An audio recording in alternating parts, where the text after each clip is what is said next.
இன்னையில இருந்து நீ எனக்கு ரெண்டாவது பொண்டாட்டி, நான் உனக்கு ரெண்டாவது புருஷன். ஓகே?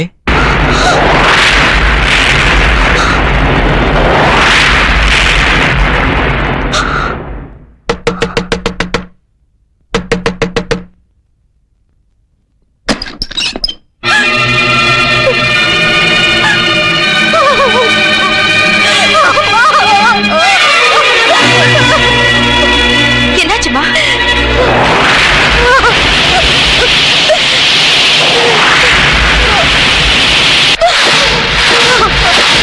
கல்யாணம் பண்ண அழக்கூடாதுமா. வாங்க அங்கிள். இங்க என்ன நடக்குதுன்னு ஒண்ணும் புரியல உங்களுக்கு? ஒண்ணும் இல்ல, ஒரு பைசா கூட உங்களுக்கு செலவு வைக்காம உங்க பொண்ணு கல்யாணம் நடந்து முடிஞ்சிருச்சு. உங்க மாப்பிள்ள நானே மறுபடியும் உங்களுக்கு மாப்பிள்ள ஆயிட்டேன். என்னப்பா ஒண்ணுமே பேசாம நிக்கிறீங்க? வாழ்க்கையில சோதனை வரலாமா? ஆனா வாழ்க்கைய சோதனை ஆயிடுச்சுன்னா என்ன பேச முடியும்? இத்தனை நாள் வேலை இருந்தது, கொஞ்சமாவது தைரியம் இருந்துச்சு. இன்னைக்கு நான் ரிட்டையர் ஆயிட்டேன். அந்த தைரியம் என்ன விட்டு போயிடுச்சுமா? அப்பா இப்படி பேச உங்களுக்கு வெக்கமா இல்ல? சரிப்பா, எதிர்த்து பேச தைரியம் இல்ல. தீர்க்க சுமங்கலியா இருன்னு ஆசீர்வாதம் பண்ணுங்க.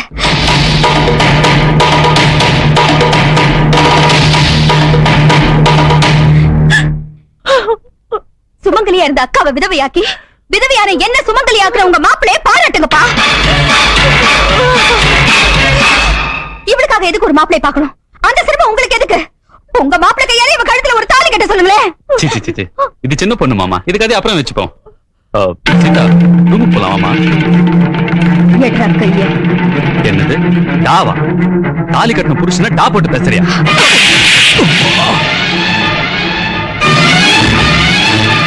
தாலினா என்னன்னு தெரியுமாடா உனக்கு? மனசாட்சி இல்லாதவன் கட்டினதுக்கு பேரு தாலி இல்ல, வெறும் கயிறு. அப்போ கயிறு நினைச்சு அறுத்துட்டியா? ஒரு நல்லவன் கட்டின தாலியையே அறுத்துட்டாங்க. உன்ன மாதிரி அயோக்கியம் கட்டின தாலியை அறுக்கிறது ஒண்ணு பெரிய விஷயம் இல்லடா.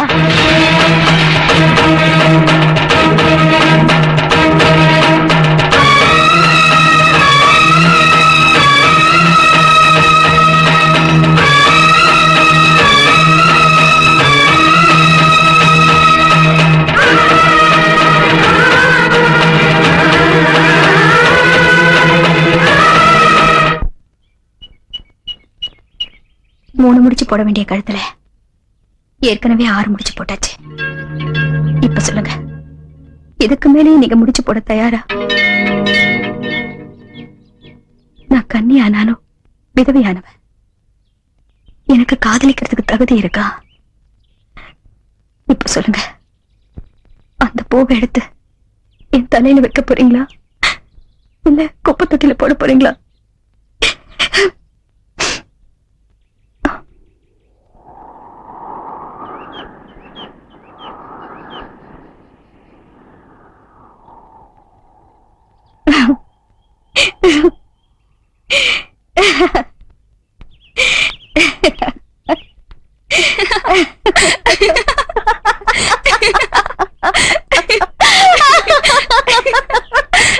நான் நினைச்ச மாதிரி உன் கதை கிட்ட ஓடிட்டான்.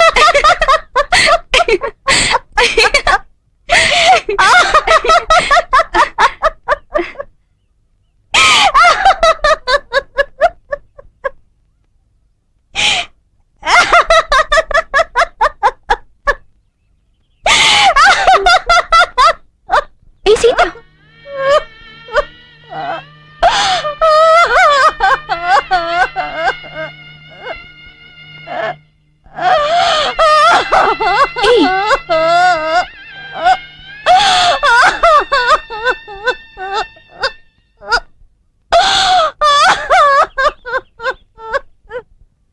ஜீன்ஸ் தான் செலவு கம்மின்னு பார்த்தா இதுக்கு ஊசி நூல் செலவு எக்கச்சக்கமாகுதே.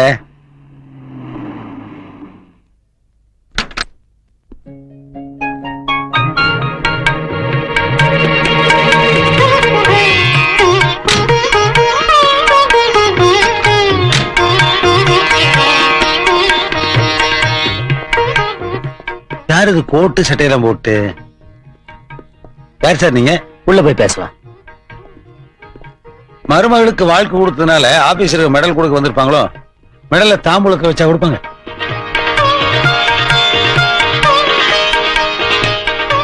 சார் என்னல உட்காந்தீங்க? சார் நீங்க சம்மந்தம் இல்லாம அட்ரஸ் மாதிரி நம்ம வீட்டுக்கு வந்துட்டீங்கன்னு நினைக்கிறேன். கரெக்டான அட்ரஸ்க்கு சம்பந்தம் பேசத்தான் வந்திருக்கோம். என் வீட்டுல பொண்டாட்டி மட்டும்தான் இருக்கா. அவளுக்கு எனக்கு ஏற்கனவே கல்யாணம் ஆயிடுச்சுங்களே. வேற பொண்ணு இல்லைங்களே? இருக்காங்க. யாரு? உங்க மருமக. நீங்க சம்மதம்னு சொன்னா உங்க மருமகளை எங்க மருமகளை ஆக்கிறோம். யோ எந்திரியா மேல. அசிங்கமா ஏதாவது பேசுறதுக்கு முன்னாடி மரியாதை வெளியில போயிரியா? ஏப்பா மாமனார் கிட்ட மருமகளை பொண்ணு கேட்ட கதை எங்காவது நடந்திருக்கா? நடந்தது இல்ல, நடத்தி காட்டுறேன். தம்பி நீ வேணா அவதார புருஷனா இருக்கலாம். ஆனா விதவைக்கு கல்யாணம் பண்ற அளவுக்கு நான் பெருந்தன்மையானவன் இல்ல. அங்கங்க போற தால்ரா. சீதா, உன்னை கல்யாணம் பண்ணிக்கிறேன்னு அங்கேயே சொல்லியிருப்பேன். ஆனா உனக்கு நம்பிக்கை வந்திருக்காது. உனக்கு நம்பிக்கை வரணுன்றதுக்காகத்தான் நான் அப்பா அம்மாவோட வந்திருக்கேன். எனக்கு வேற யாரோட சம்மதமும் தேவையில்லை. உன் சம்மதம் மட்டும் கிடைச்சா போதும். யோ சம்மதம் சொல்றதுக்கு அவாரியா? இங்க எந்த முடிவு எடுக்கிறதா இருந்தாலும் அது நான் தான் எடுக்கணும். இவன் இந்த வீட்டை விட்டு போறதா இருந்தா நேரா சுடுகாட்டுக்கு தான் போகணும். இன்னொரு வீட்டுக்கு மருமகளா போக முடியாது. அம்மா சீதா, இந்த மகான் உனக்கு வாழ்க்கை கொடுக்க வந்திருக்காரு நினைக்கிறியா? நீ மாசம் மாசம் வாங்குறியா 5000 ரூபாய் சம்பளம், அதுக்கு ஆசைப்பட்டு வந்திருக்கேன். என் பையனுக்கு கோடிக்கணக்கான சொத்தோட பொண்ணு கொடுக்கறது கியூல காத்துக்கிட்டு இருக்காங்க. பணம் எனக்கு பெருசு இல்ல. என் பையன் சீதா மேல வச்சிருக்க பாசத்தினாலதான் இங்க வந்தோம். இதை நீ மரியாதையை ஒத்துக்கிட்டீனா உனக்கு தான் நல்லது. ஏய் என்ன மிரட்டுறியா? போங்கடா வழிய. இதுக்கு மேல ஒரு வார்த்தை பேசின அடிச்சு நொறுக்கிடுவேன்.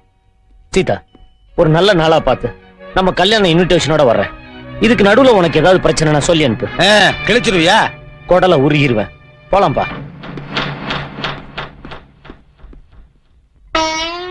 அம்மா சீதா,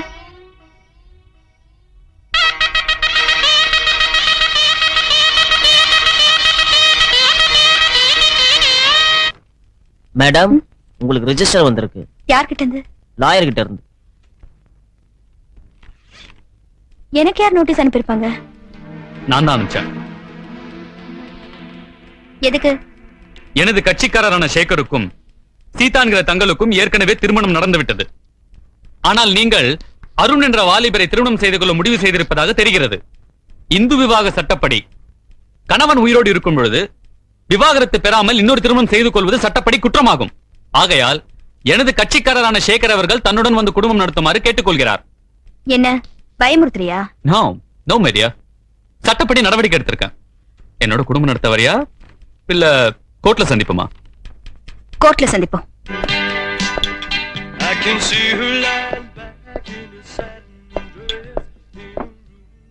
வணக்கம் சார். நான் தான் அருண். ஓ, நீதான் அருணா? நான் காம்ப்ரமைஸ்க்கு வந்துறியா? இல்ல, சீதாவை நீங்க போய் பார்த்து பேசுறது எனக்கு கொஞ்சம் கூட பிடிக்கல. பார்த்தா என்னடா பண்ணுவ? ஐயா கேக்குறேன்ல.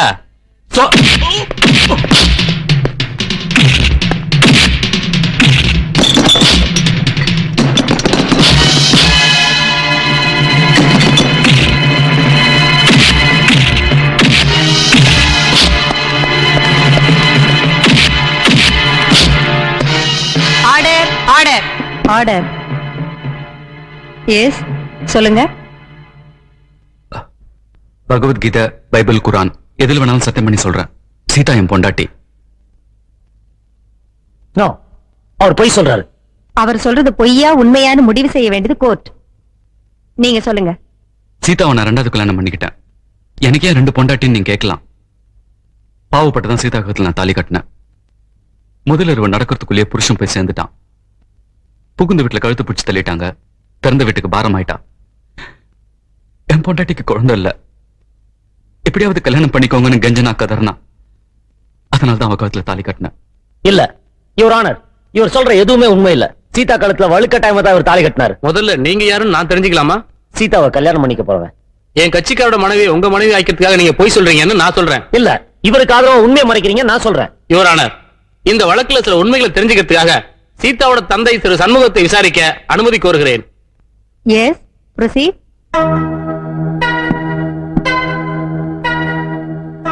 உங்க மருமகன் சேகருக்கும் உங்க 2வது மக சீதாவுக்கும் திருமணம் நடந்தது உண்மையா? உண்மைதான். இந்த கல்யாணம் உங்க சம்மதத்தோடு தான் நடந்தது? ஆமா. உங்க 2வது பொண்ணையும் உங்க மருமகனுக்கு கல்யாணம் பண்ணி கொடுக்க காரணம்? விதவைக்கு வாழ்க்கை தர வேற யாரும் தயாரா இல்ல சார். நோ, இவரும் போய் தான் சொல்றாரு. நடந்த உண்மையை சொன்னா தான் முத பொண்ணோட வாழ்க்கை கெட்டு போயிடுமேன்னு பயந்து போய் சொல்றாரு. யுவர் ஆனர், நீங்க சீதாவோட அம்மா விசாரிங்க. ஏன்னா ஒரு தாய் தான் பொண்ணுக்கு துரோகம் நினைக்க மாட்டாங்க. சீதா சேகர் கல்யாணம் நடந்தது உண்மையா? உண்மைதாங்க. மருமகனே மறுபடியும் ஏன் மருமகன் ஆகிட்டீங்க? என் பொண்ணு மஞ்ச குங்குமத்தோட பார்க்கணும்னு ஆசைப்பட்டேன். அதுக்கு வேற சம்பந்தம் பார்த்திருக்கலாமே. எங்களுக்கு வசதி இல்லைங்க. யுவர் ஆனர், தாயே துரோகம் செய்ய நினைச்சாலும் எந்த பொண்டாட்டியும் புருஷனை விட்டு கொடுக்க மாட்டா. அதனால என் பொண்டாட்டி நீங்க விசாரிங்க.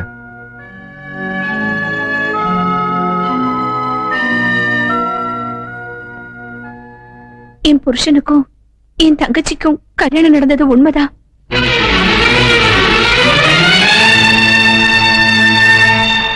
முத பொண்டாட்டி நீங்க உயிரோட இருக்கும்போது எதுக்கு இன்னொரு கல்யாணம்? எனக்கு குழந்தை இல்ல, என் தங்கச்சிக்கு வாழ்க்கை இல்ல. அதனால நானே என் தங்கச்சிய என் புருஷனுக்கு 2வது கல்யாணம் பண்ணி வச்சேன். சாட்சிகளை விசாரணை செய்ததை கொண்டு சேகர் சீதா திருமணம் நடந்ததை இந்த நீதிமன்றம் உறுதிப்படுத்துகிறது.